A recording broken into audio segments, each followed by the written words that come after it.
ہر قسم کی حمد و ثنا اللہ وحدہ لا شریک کے واسطے ہیں۔ درود و سلام نبی دو جہاں احمد مجتبیٰ جناب محمد الرسول اللہ صلی اللہ علیہ وسلم کی ذات بابرکات کے لیے ہیں۔ مختصر حمد و صلات کے بعد معزز سامعین کرام، معززات سامعات، اللہ رب العزت کے احسان اور فضل سے اہل اسلام نے، اہل پاکستان نے عید الاضحیٰ پر سنت ابراہیمی قربانی کی شکل میں ادا کر کے اللہ کا تقرب حاصل کیا۔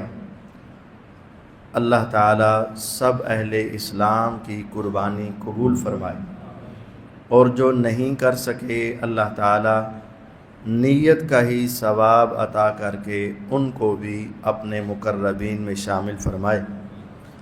قرآن مجید فرقان حمید میں سیدنا ابراہیم علیہ السلام کا خوب تذکرہ ہے، اور ایک سورت ایسی ہے کہ اس سورت کا نام ہی سورت ابراہیم ہے۔ 13ویں پارے میں اللہ رب العزت نے ایک سورت پوری سیدنا ابراہیم علیہ السلام کے نام پر رکھی ہے۔ اس سورت کے آخر میں سیکنڈ لاسٹ جو رکوع ہے، اس میں سیدنا ابراہیم علیہ السلام کی دعاؤں کا ذکر ہے۔ تو آج وہ دعائیں جو انہوں نے اپنے لیے کی، اپنی اولاد کے لیے کی اور مسلمانوں کے لیے کی، ان کا تذکرہ آپ کے سامنے کیا جائے گا۔ اللہ رب العزت تذکرہ کرتے ہیں جو کہ اس سورت کی آیت نمبر 35 سے یہ معاملہ شروع ہوتا ہے۔ وَإِذْ قَالَ إِبْرَاهِيمُ رَبِّ اجْعَلْ هَٰذَا الْبَلَدَ آمِنًا۔ اس وقت کو یاد کرو جب ابراہیم علیہ السلام نے دعا کی تھی، اے رب اس شہر کو امن والا بنا دے۔ اللہ تعالیٰ سے دعا کی ہے، مکے کے امن والے بننے کی دعا اللہ تعالیٰ سے ابراہیم علیہ السلام نے کی ہے۔ اے اللہ، میں اپنی اولاد یہاں چھوڑ کر جا رہا ہوں، بیوی یہاں ہے، اس شہر کو امن والا بنا دے۔ امن ایک اللہ کی بہت بڑی نعمت ہے، یقین جانیے امن یہ اللہ کی بہت بڑی نعمت ہے، اور ابراہیم علیہ السلام نے اپنے شہر کے لیے امن کی دعا کی۔ ہمیں بھی امن کی دعا کرتے رہنا چاہیے۔ جس وقت انسان کو امن اور سکون مل جائے، چاہے دنیا کی دوسری نعمتیں نہ بھی ہو، انسان کی زندگی آسان گزرتی ہے۔ اور اگر صحت بھی ہے، پیسہ بھی ہے، اولاد بھی ہے، مال بھی ہے، سب کچھ ہے، لیکن خوف و ہراس ہے، اس وقت انسان کا جینا مشکل ہو جاتا ہے۔ حافظ صاحب عبدالسلام بن محمد بٹوی رحمۃ اللہ علیہ نے اپنی تفسیر میں لکھا ہے کہ آپ یوں سمجھیں، امام رازی رحمہ اللہ کا واقعہ بھی لکھا ہے کہ اگر ان سے پوچھا گیا کہ اگر آپ کو اختیار ہو کہ دو چیزوں میں سے ایک تمہیں ضرور قبول کرنی پڑے گی، بیماری یا خوف یا بیماری، ایک ضرور آئے گی، بتاؤ کیا لینا ہے؟ کہا میں بیماری کو قبول کر سکتا ہوں، خوف کو نہیں۔ کیوں؟ بیمار بندہ مثال ہے، اگر ٹانگ ٹوٹ بھی جائے، بازو ٹوٹ بھی جائے، تو بیمار بندہ سو بھی سکتا ہے، کھا بھی سکتا ہے، پی بھی سکتا ہے، لیکن اگر اسے خوف ہو اور اس کے سامنے چیزیں پڑی بھی ہوں، نہ اس کا کھانے کو جی چاہے گا، نہ پینے کو جی چاہے گا، نہ وہ سوئے گا، نہ اس کو نیند آئے گی۔ خوف جو ہے یہ بیماری سے بھی بڑی تکلیف ہے۔ ابراہیم علیہ السلام نے اللہ سے جو دعا مانگی ہے، فرمایا ہے اللہ اس شہر کو امن والا بنا دے۔ اور رسول اللہ صلی اللہ علیہ وسلم کی حدیث ہے، من اصبح منکم آمنا فی صربی معافا فی جسدی وعنده قوت یومی فکأنما حیزت لہ الدنیا بحذافیرہا، فرمایا جس کے پاس 3 نعمتیں ہیں، جس نے صبح کی اور اس کے گھر میں امن ہے، صبح ہوئی اور اس کے جسم میں صحت ہے، صبح ہوئی اور شام تک کے کھانے کا انتظام اس کے گھر میں موجود ہے، جس کے پاس 3 چیزیں ہیں، نبوت کی زبان کہتی ہے فَكَأَنَّمَا حِيزَتْ لَهُ الدُّنْيَا، یوں سمجھے کہ پوری دنیا سمیٹ کر اس کے قدموں میں ڈال دی گئی ہے، پوری دنیا کی نعمتیں اس کے پاس موجود ہیں، جس کے پاس 3 نعمتیں، امن ہے، صحت ہے اور اس دن کے کھانے کا انتظام موجود ہے۔ سمجھ لے ساری نعمتیں دنیا کی اس کے پاس موجود ہیں۔ کتنی بڑی نعمت ہے امن۔ اور ابراہیم علیہ السلام نے اللہ تعالیٰ سے مانگا رب اجعل ھذا البلد آمنا، اے اللہ اس شہر کو امن والا بنا۔ ہمیں بھی اللہ تعالیٰ سے یہ دعا کرتے رہنا چاہیے، مولا ہمارے اس ملک کو امن والا بنا، ہمارے اس علاقے کو امن والا بنا، ہمارے اس خطے کو امن والا بنا۔ آپ کے سامنے جب دہشت گردی کی لہر آئی تھی، ہر جگہ پہ خوف و ہراس، پریشانی تھی، کتنے معاملات ڈسٹرب ہوئے تھے، لیکن امن ہو، سکون ہو، اور اللہ نے یہ دعا ان کی قبول کی، اور اللہ تعالیٰ نے آج بھی پورے مکے کو امن والا شہر بنایا ہے۔ آپ وہاں چلے جائیں، وہاں آپ کو بندوقوں والے، پہرے والے اور فورس یہ وہ وہاں آپ کو نظر نہیں آئے گی، حالانکہ مسلمانوں کا سب سے بڑا شہر۔ رب اجعل ھذا البلد آمن، اپنے لیے بھی وہاں کے لیے بھی یہ دعا کرتے رہنا چاہیے۔ دوسری دعا وَاجْنُبْنِي وَبَنِيَّ أَن نَعْبُدَ الْأَصْنَامَ، اے اللہ مجھے اور میری اولاد کو بتوں کی عبادت سے بچا لینا۔ آپ غور کریں، یہ دعا کون کر رہے ہیں؟ سیدنا ابراہیم علیہ السلام۔ ابراہیم علیہ السلام سے بڑھ کر بت شکن، بت توڑنے والا کبھی تم نے کوئی دیکھا؟ سارے بتوں کو توڑنے والے کون تھے؟ ابراہیم علیہ السلام۔ باپ سے ٹکر لینے والے کون تھے؟ بتوں کی وجہ سے ابراہیم علیہ السلام۔ پوری قوم سے ٹکر لینے والے کون تھے؟ ابراہیم علیہ السلام۔ حتیٰ کہ اس کے جرم میں، یعنی یہ عمل کرنے کی وجہ سے، اس وجہ سے ان کو آگ میں ڈال دیا گیا، سب کچھ برداشت کیا، محلہ چھوڑ دیا بت پرستی کی وجہ سے، کہ میں بت پرستی نہیں کر سکتا، ان کا انکار کرنا ہی کرنا ہے۔ اس کے باوجود وہ دعا کر رہے ہیں مولا مجھے بت پرستی سے بچا لے۔ اس کا مطلب یہ ہے کہ انسان کتنا بھی اپنے دین میں مضبوط ہو، اپنے عقیدے میں مضبوط ہو، اپنے معاملے میں کتنا بھی مضبوط ہو، لیکن اسے بھی اللہ سے دعا مانگتے رہنا چاہیے، مولا ابھی تک تو نے یہ توفیق دی ہے، آئندہ کے حالات کا مجھے علم نہیں، اور یہ دل تیری 2 انگلیوں کے درمیان ہے، جدھر چاہے تو پھیر سکتا ہے۔ میں تجھ سے دعا کرتا ہوں مجھے اور میری اولاد کو بتوں کی عبادت سے بچائے رکھنا۔ نبی کریم صلی اللہ علیہ وسلم بھی اکثر دعا کیا کرتے تھے؟ یا مقلب القلوب ثبت قلبی علی دینک، اے دلوں کو پھیرنے والے اللہ میرے دل کو اپنے دین پہ ثابت رکھنا۔ حالانکہ حضور سے پکا دین پر دل کس کا تھا؟ صحابہ رضوان اللہ علیہ مجمعین پوچھتے ہیں اے پیغمبر علیہ الصلوۃ والسلام آپ کو ابھی بھی ہمارے دین کے بارے میں کوئی خوف ہے؟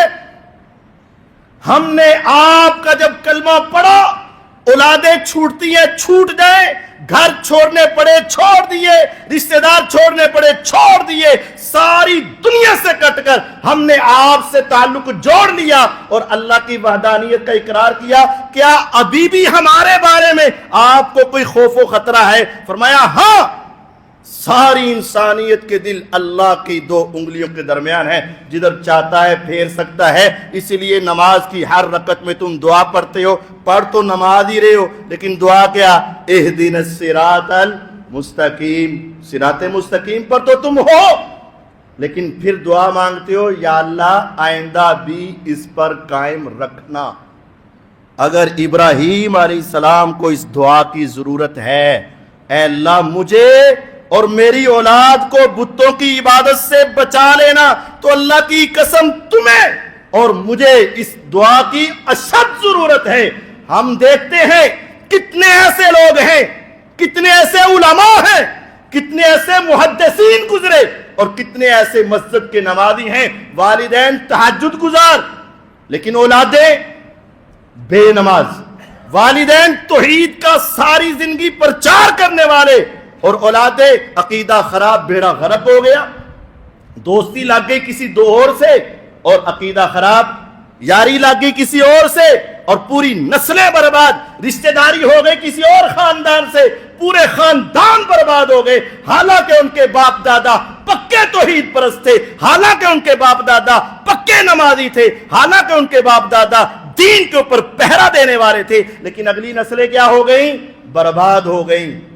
ہمیں اپنے آپ کو اور اپنی نسلوں کو بچانے کے لیے یہ دعا ضرور کرتے رہنا چاہیے جو دعا سیدنا ابراہیم علیہ السلام نے کی، فرمایا وَجْنُبْنِي وَبَنِيَّ أَن نَعْبُدَ الْأَصْنَامَ، مولا تیرا فضل ہوا، آج تک میں بچا رہا لیکن اپنا فضل مزید کرنا، مجھے اور میری اولاد کو بتوں کی عبادت سے بچا کر رکھنا۔ کیوں بتوں کی عبادت کیوں نہیں کرنی؟ رَبِّ إِنَّهُنَّ أَضْلَلْنَ كَثِيرًا مِّنَ النَّاسِ، اے اللہ ان بتوں نے بڑی انسانیت کو گمراہ کر دیا۔ آج بھی دیکھ لو، توحید پرست زیادہ ہیں کہ بت پرست زیادہ ہیں؟ توحید پرست زیادہ ہیں یا قبر پرست زیادہ ہے؟ عہدے لینا آسان ہو جاتا ہے، نہیں۔ ابراہیم علیہ السلام کی سنت، اے اللہ میں اپنی اولاد کو وہاں چھوڑ کر جا رہا ہوں جہاں تیرا گھر ہے اور کچھ نہیں، مقصد صرف ایک ہے، ربنا لیقیموا الصلاۃ، مولا وہ نماز کے پابند ہو جائیں، فَاجْعَلْ أَفْئِدَةً مِّنَ النَّاسِ تَهْوِي إِلَيْهِمْ۔ اب میں اکیلی بیوی اور اکیلے بیٹے کو چھوڑ کر جا رہا ہوں، مولا لوگوں کے دلوں میں اس علاقے کی محبت ڈال دے اور وہ سارے یہاں آ جائیں۔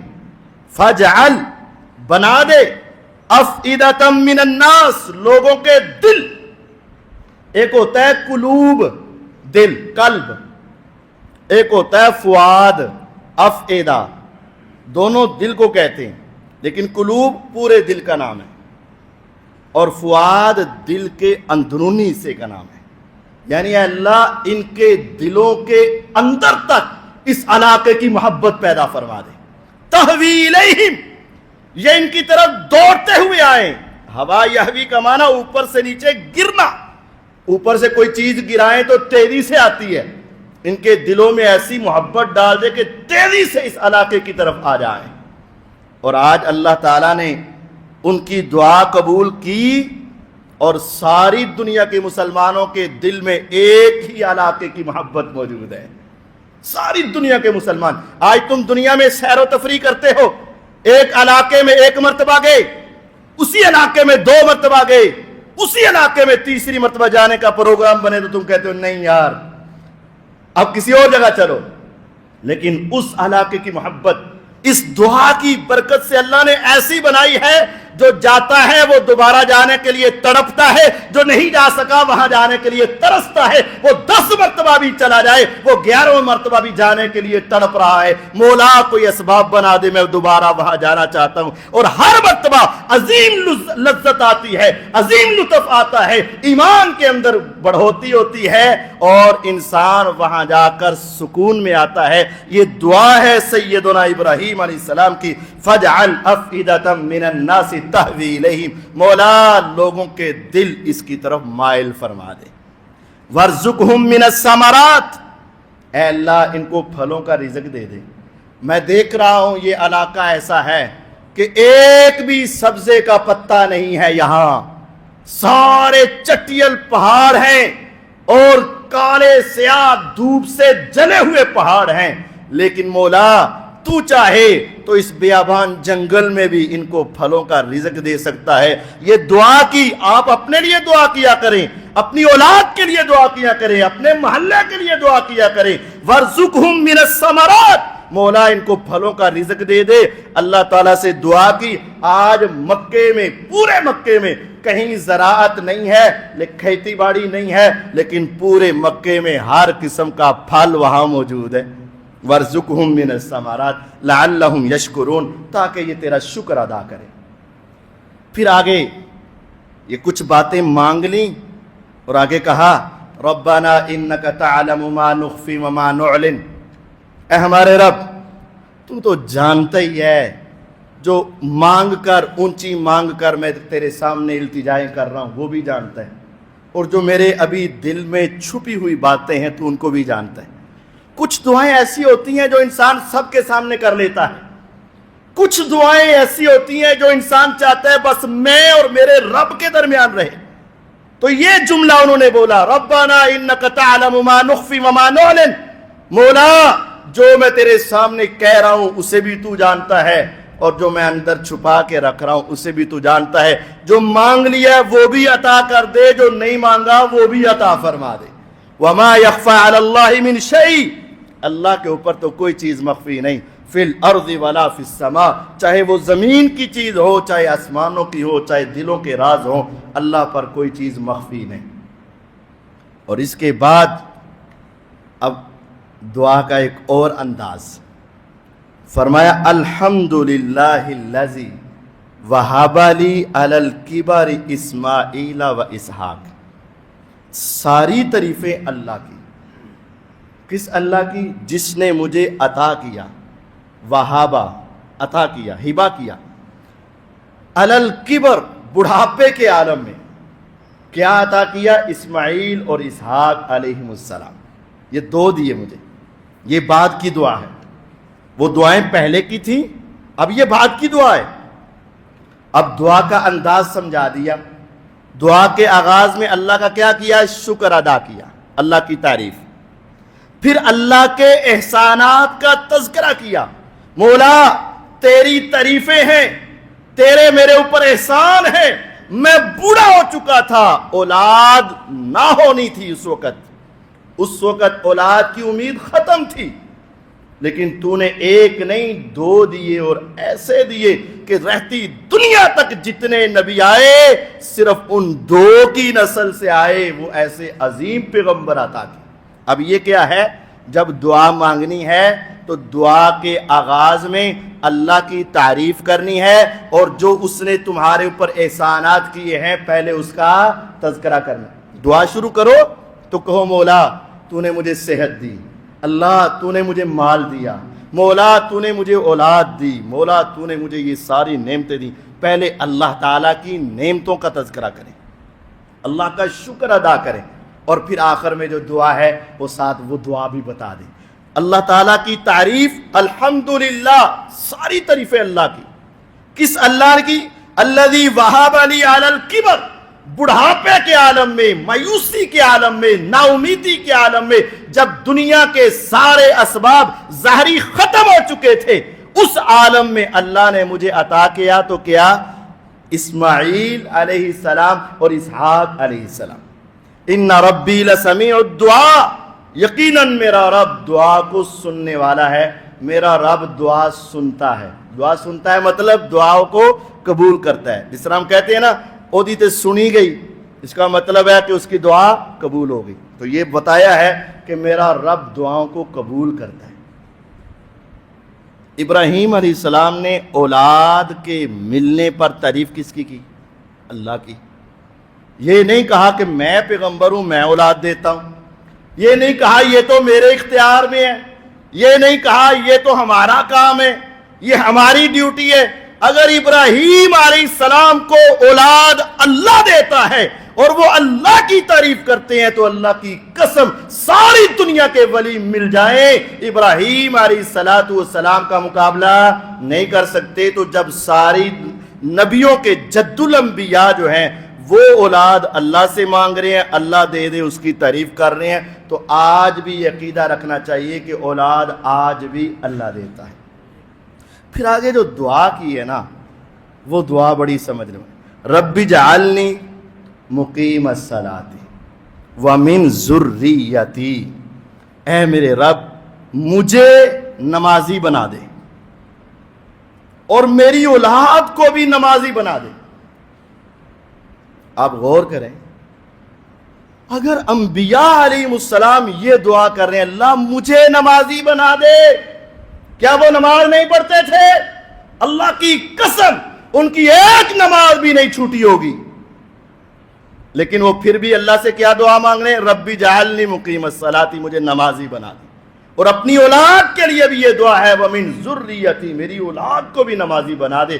آج جس طرح دنیا دار جتنے مال پر ہوتا ہے وہ چاہتا ہے میری اولاد کو بھی مال ملے. اگر دنیا کے کسی عہدے پر ہوتا ہے وہ چاہتا ہے میری اولاد بھی اس عہدے پر آ جائے. اگر آج دنیا دار کسی جگہ کے اوپر نوکری کر رہا ہے اور نوکری بڑی اعلیٰ ہے تو وہ چاہتا ہے میری اولاد بھی اس نوکری پر آ جائے تاکہ اس کی زندگی سنور جائے. لیکن انبیاء کی سوچ اللہ کی عبادت میں ہے اور کہا رب جعلنی مقیم الصلاۃ ومن ذریتی، مولا مجھے بھی نمازی بنا دے، میری اولاد کو بھی نمازی بنا دے.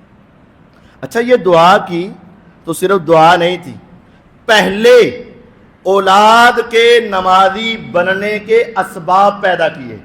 گھر وہاں لے کر دیا جہاں مسجد ہے، پھر یہ دعا بھی کی.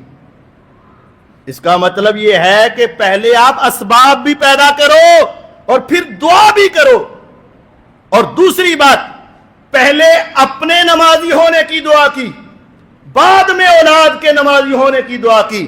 اگر تم چاہتے ہو کہ تمہاری اولادیں نمازی ہو، پہلے تمہیں خود نمازی بننا پڑے گا اور اس کے بعد اولاد کے لیے دعا کرنی پڑے گی. خود نماز پڑھو نہیں اور بچے کو کہتے رہو تو وہ نماز نہیں پڑھے گا. اور آج ایسا ہے والدین نماز پڑھتے نہیں اور بچوں کو کہتے ہیں تو وہ کیسے پڑھیں گے بھی؟ اب یہ بات بھی غور کریں، اپنی اولاد کی نماز کی فکر کی. اب آپ دیکھیں کہ ماشاءاللہ سینکڑوں کی تعداد میں آپ ہیں، لیکن آپ کے بچے کہاں ہیں؟ آپ کی اولادیں کہاں ہیں؟ اگر یہی کھانے پینے کا فنکشن ہو، شادی بیاہ کا فنکشن ہو اور آپ کی اولاد کو نہ بلایا جائے، صرف آپ کو بلایا جائے تو چہرے پہ ڈنڈ پڑ جاتے ہیں، دل گھبراتا ہے کہ ہم کھائیں اور ہمارے بچے بھوکے رہیں، ہم انجوائے کریں اور ہمارے بچے نہ جائیں. وہاں ہم اپنے بچوں کے بغیر جانا قطعاً پسند نہیں کرتے اور ہم کہتے ہیں ہمیں ایسی خوشی کی کوئی ضرورت نہیں جہاں میرے بچے شامل نہیں ہوں گے. اگر بچوں کو بلانا ہے تب ہم آئیں گے. دنیا داری کے معاملے میں بچے تیرے ساتھ ہونے چاہیے اور جہاں نماز پڑھنی ہے بچے آوارہ پھر رہے ہیں، گھر میں ہیں، ادھر ادھر ہے تو آپ نماز پڑھنے کے لیے آگے. ایسا نہیں ہے، ایسا نہیں ہونا چاہیے. حاجی صاحب آرام سے صبح دروازہ کھولتے ہیں، بچوں کی آنکھ نہ کھل جائے، آرام سے دروازہ بند کرتے ہیں، یہ لیٹ سویا تھا میں جا کے تہجد مسجد سے پڑھنی. اللہ کے بندو، میں نے جو دیکھا ہے پورے قرآن اور حدیث میں رسول اللہ صلی اللہ علیہ وسلم نے اولاد کو کہیں بھی مارنے کا حکم نہیں دیا. اولاد جھوٹ بول رہی ہے روکو، اولاد غلط دیکھ رہی ہے روکو، اولاد غلط کہہ رہی ہے روکو، اولاد غلط کام کر رہی ہے روکو. لیکن شریعت نے ان کو مارنے کا حکم نہیں دیا سوائے نماز کے. فرمایا نماز نہیں پڑھ رہی تو اس کو مارو. لیکن مار سے پہلے ایک جملہ ہے. مار سے پہلے کیا ہے؟ بچہ 7 سال کا ہو جائے تو اس کو نماز کی ترغیب دو. کتنے سال؟ پہلا کام اولاد کا نہیں ہے، پہلا کام والدین کا ہے. جب ہم پہلی ذمہ داری ادا نہیں کرتے تو پھر ہماری اولادیں برباد ہوتی ہیں. ہم اپنی پہلی ذمہ داری ادا نہیں کرتے. پہلی ذمہ داری والدین کی. بچہ تیرا 7 سال کا ہے تو 3 سال تک اسے نماز کی ترغیب دو، تحریض دو، کھلاؤ پلاؤ، انعام دو، اس کو محبت کے ساتھ مسجد کے ساتھ جوڑو. 3 سال تک تم محنت کرو. 3 سال کی محنت کے باوجود بھی 10 سال کا ہونے پر نماز نہیں پڑھ رہا. فرمایا وَضْرِبُوهُمْ، ان کو مارو، ڈانٹو، ان کو جھڑکو، تھپڑ لگاؤ، سزا دو، مارو. پورے قرآن و حدیث میں اولاد کو کسی اور عمل پر مارنے کا میرے علم میں حکم نہیں ہے، لیکن نماز نہ پڑھنے پر کیا حکم ہے؟ مارو. ہم نہیں مارتے، جھڑکتے بھی نہیں، ڈانٹتے بھی نہیں. ہمیں پتا ہے یہ سکول جاتا ہے، یہ اکیڈمی جاتا ہے، یہ پڑھتا ہے، یہ ایسے ہے، یہ ویسے ہے، کوئی گال نہیں، بچے ہیں، بڑے ہو کے سمجھ جان گے۔ پھر جب وہ 24 سال کا ہو جاتا ہے، وہ اٹھا کر قاری صاحب کے پاس لا کر سامنے بٹھا دیتے، قاری صاحب جی بڑا ہی کہنا ہوا نماز پڑھ لے، ایک نہیں سنتا، ان کو دم کرو۔ وہ بیچارہ چپ کر جاتا ہے قاری صاحب کے احترام میں، باہر جا کے باپ کو بھی برا کہتا ہے اور اپنا سر بھی مارتا ہے، تسی منو ذلیل کرتا۔ ہاں ہاں ایسی اولادیں ہوتی ہیں نافرمان۔ وجہ کیا ہے؟ یقین جانو، دیکھ لینا، یہ وہی باپ کہے گا جس نے 7 سال کی زندگی میں 10 سال تک 3 سال اپنے بچے کی تربیت نہیں کی ہوگی۔ یہ وہی باپ کہے گا۔ جب چھوٹی سی پنیری ہو، پھونک مارو تو ہلتی ہے، انگلی سے ہلاؤ تو لٹا دو، لٹا دو، کھڑا کرو، کھڑا کرو، چھوٹی سی پنیری، چھوٹا سا پودا، جیسے چاہو بنا لو۔ لیکن جب اس کو 15 سال گزر جائیں اور وہ تناور درخت ہو جائے، اور اب پھونک کیا پورے 10 بندے بھی لے آؤ تو وہ ہلتا ہی نہیں ہے۔ ہم چھوٹی سی پنیری کو نمازی بناتے نہیں ہیں، اور جب کڑیل جوان ہو جاتا ہے پھر ماں بھی روتی ہے، باپ بھی روتا ہے۔ اللہ کے بندو، یہ دین ہے۔ اپنی اولاد کے لیے نماز کے اسباب پیدا کرو، نماز کے اوپر لگاؤ، جگہ ایسی ہو جہاں مسجد قریب ہو، 3 سال تک اس کے اوپر محنت کرو، اور پھر اس کے لیے دعا کرو، ربی جعلنی مقیم الصلاۃ ومن ذریتی، مولا مجھے بھی نمازی بنا دے، میری اولاد کو بھی نمازی۔ اور پھر یہ دعا، ربنا وتقبل دعا، ربنا وتقبل دعا۔ کون کہہ رہا ہے؟ ابراہیم علیہ السلام۔ مولا جو مانگا ہے قبول کر لینا۔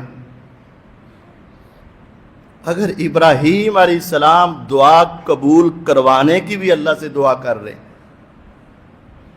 اس کا مطلب کیا یہ واضح نہیں ہے کہ ان کو اختیار نہیں تھے؟ ایک بندہ دعا کرے اور پھر کہے مولا اسے قبول کر لینا، اس کا مطلب یہ ہے کہ وہ خود کوئی اختیارات نہیں رکھتے تھے۔ اگر ان کے ہاتھ میں ہوتا تو وہ سارے اختیارات استعمال کر لیتے، تو یہ کیوں کہتے ربنا وتقبل دعا، مولا میری دعاؤں کو قبول کر لینا؟ اور آگے پھر دعا کی نمازی ہونے کے لیے بھی، اور آگے دعا کی ربنا اغفر لی ولی والدی، مولا مجھے بھی معاف کر دے، میرے والدین کو بھی معاف کر دے۔ یہ انبیاء علیہ السلام کا بڑا پن ہے۔ حالانکہ نبیوں کی کیا غلطیاں، انبیاء کی کیا خطائیں، لیکن یہ عاجزی ہے، انکساری ہے، اللہ کے سامنے اپنے آپ کو چھوٹا کرنا ہے۔ مولا اگر مجھ سے کوئی کمی کوتاہی ہو گئی تو مجھے معاف کر دینا، ولی والدیہ، اور میرے والدین کو معاف کر دے۔ والدین کے لیے دعا مانگی۔ ہمیں بھی چاہیے ہم اپنے اولاد کے لیے، اپنے والدین کے لیے، اپنے لیے دعائیں مانگیں۔ اور آگے دعا مانگی وَلِلْمُؤْمِنِينَ يَوْمَ يَقُومُ الْحِسَابُ، مولا مومنوں کو بھی معاف کر دے، اپنے لیے، والدین کے لیے، سب مومنوں کے لیے۔ جس روز حساب قائم ہوگا اللہ سب کو معاف کر دے۔ آج اگر تم چاہتے ہو ایک لمحے میں، یقین جانیے گنتی کے 30 سیکنڈ سے پہلے تم میں سے کون شخص ہے صرف 30 سیکنڈ کے اندر اندر 1 کھرب سے زیادہ نیکیاں لینا چاہتا ہے تو وہ تیار رہے۔ رسول اللہ صلی اللہ علیہ وسلم کی حدیث ہے، من استغفر للمؤمنین فَلَهُ بِكُلِّ مُؤْمِنٍ حَسَنَةٌ، جو شخص اہل ایمان کے لیے اللہ سے سفارش کرے، اللہ جتنے مومن ہیں ان سب کو معاف کر دے، میرا اللہ کہتا ہے میں ایک ایک مومن کے بدلے تمہیں ایک ایک نیکی عطا فرما دوں گا۔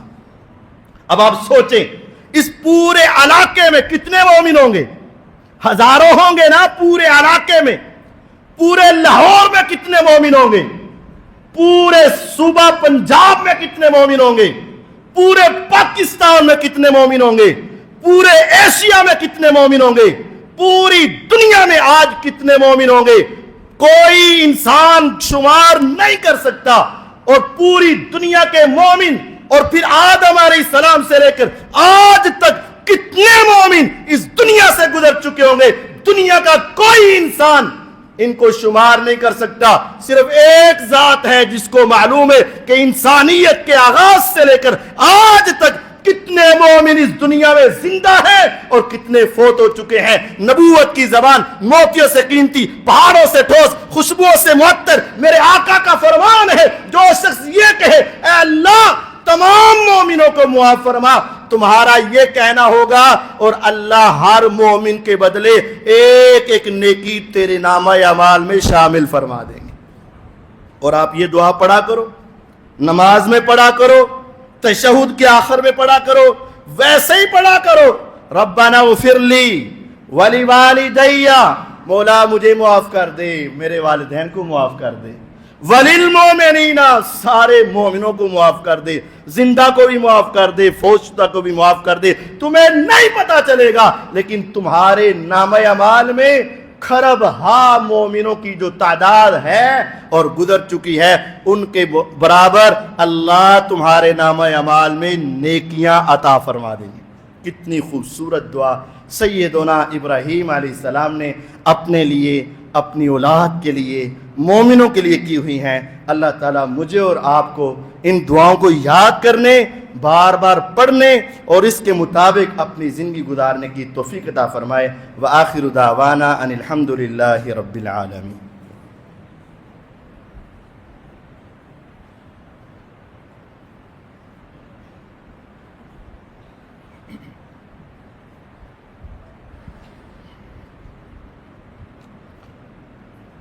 ان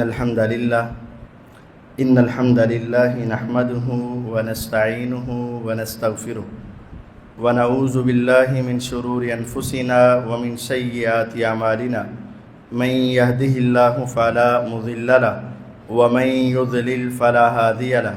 اشهد ان لا الہ الا اللہ وحدہ لا شریک له واشهد ان محمدا عبدہ ورسولہ صلی اللہ علیہ وسلم.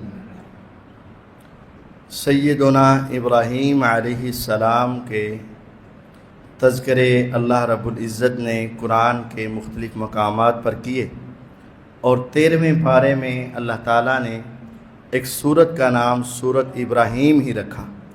اس کے سیکنڈ لاسٹ رکوع میں 35 نمبر آیت سے اللہ تعالیٰ نے ان کی دعاؤں کا ذکر کیا. وہ دعائیں اپنے لیے بھی کیا کریں، اپنی اولاد کے لیے کیا کریں، اپنے ملک کے لیے کیا کریں اور تمام مومنوں کے لیے کیا کریں. ان میں ایک خصوصی بات کہ اللہ اس شہر کو امن والا بنا، بیت اللہ والے مکے کے شہر آپ اپنے لیے مانگیں. دوسری، اے اللہ مجھے اور میری اولاد کو شیطان کی عبادت سے بچا لے، شرک سے بچا لے، بتوں کی عبادت سے بچا لے. اپنے لیے بھی اپنی اولاد کے لیے بھی ہمیشہ یہ دعا کیا کرو، اللہ ہمیں شرک کے گناہ سے، نحوست سے بچا لے. نبی کریم صلی اللہ علیہ وسلم یہ دعا کرتے تھے، اللہم انی اعوذ بک ان اشرک بک وانا اعلم واستغفرک لما لا اعلم. اے اللہ میں تیری پناہ چاہتا ہوں کہ میں محمد صلی اللہ علیہ وسلم بھی تیرے ساتھ شرک کروں، میں تیری پناہ چاہتا ہوں. اگر آقا کو شرک سے بچنے کے لیے اللہ کی پناہ چاہیے اور تمہیں اور مجھے کیوں نہیں چاہیے؟ ابراہیم علیہ السلام کو بچنے کے لیے اللہ سے دعا کرنی پڑ رہی ہے تو ہمیں اور آپ کو کیوں نہیں کرنی پڑ رہی؟ یہ دعا کرتے رہنا چاہیے. پھر اپنی اولاد کے لیے دعا کریں، اپنی اولاد کے نمازی بننے کی دعا کریں، اس کے نمازی بننے کے اسباب پیدا کریں، مساجد کے قریب اپنی رہائش رکھیں، مساجد کے ساتھ محبت کریں، اور پھر اپنے والدین کے لیے دعا کریں اور تمام مومنوں کے لیے دعا کریں. دعاؤں کے ساتھ اللہ تعالیٰ بڑی خیر فرما دیتا ہے اور رب تعالیٰ دعاؤں کو قبول کرنے والا ہے. دعا کرتے ہیں اللہ تعالیٰ ہمیں بھی یہ ساری دعاؤں کے مصداق بنائے، ہمارے حق میں بھی یہ ساری دعائیں قبول فرمائے اور ہماری اولادوں کو بھی نمازی بنائے. حالات کافی گرم ہیں، سخت ہیں، اللہ تعالیٰ اپنی رحمت سے بارش بھی عطا فرمائے. اللہم اسقی عبادک و بہائمک وانشر رحمتک واحی بلدک المیت. اللہم اغثنا، اللہم اغثنا، اللہم اغثنا، اللہم اغثنا، اللہم اغثنا، اللہم اغثنا، اللہم اغثنا، اللهم انصر الإسلام والمسلمين، اللهم انصر الجهاد والمجاهدين، اللهم انج إخواننا المسجونين، اللهم انصر المسلمين في كل مكان، اللهم انصر المسلمين في فلسطين، اللهم انصر المسلمين في غزة، اللهم انصرهم نصرا معزرا، اللهم اغفر للمؤمنين والمؤمنات والمسلمين والمسلمات، اللهم ألف بين قلوبهم وأصلح ذات بينهم وانصرهم على عدوك وعدوهم، اللهم لعن الكفرة الذين يصدون عن سبيلك ويكذبون رسلك ويقاتلون أولياءك، اللهم خالف بين كلمتهم وزلزل أقدامهم وشتت شملهم ومزق جمعهم وخرب بنيانهم، اللهم انزل بهم بأسك الذي لا ترده عن القوم المجرمين، اللهم عليك بالهنود واليهود والنصارى، اللهم خذهم أخذ عزيز مقتدر، اللهم خذهم أخذ عزيز مقتدر، اللهم انزل عليهم سنين كسني يوسف، ربنا تقبل منا إنك أنت السميع العليم وتب علينا إنك أنت التواب الرحيم، وصلى الله على النبي الكريم وعلى آله وأصحابه أجمعين، آمين.